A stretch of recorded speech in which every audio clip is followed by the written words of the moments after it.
case briefs, and so much more. LSData's got what you're looking for. In the year 2014, a crucial capital punishment case, White v. Woodall, was adjudicated by the Supreme Court of the United States.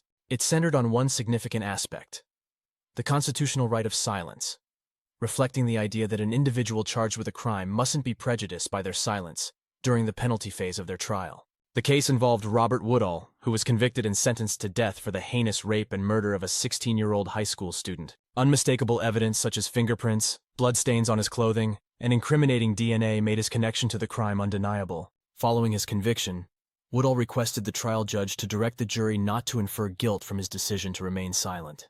However, the request was denied, triggering a series of appeals. Interestingly, the Kentucky Supreme Court upheld the trial judge's denial, moving Woodall to seek a writ of certiorari. The quest for certiorari was, however, unsuccessful. Woodall then turned to the Court of Appeals for redress on his Fifth Amendment claim, arguing for the right not to self-incriminate.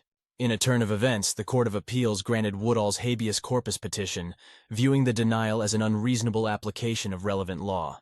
The crowning moment came with the Supreme Court's verdict, a validation of the Fifth Amendment's applicability across both guilt and penalty phases of a trial. The court criticized the Kentucky Supreme Court for overlooking pre-established legal principles, requiring judges to include a no adverse inference instruction during the penalty phase of capital trials. Consequently, it upheld the Court of Appeals' decision, granting Woodall's request. The primacy of a defendant's right to silence, therefore, stood affirmed in both the court of law and public conscience. Case briefs, and so much more.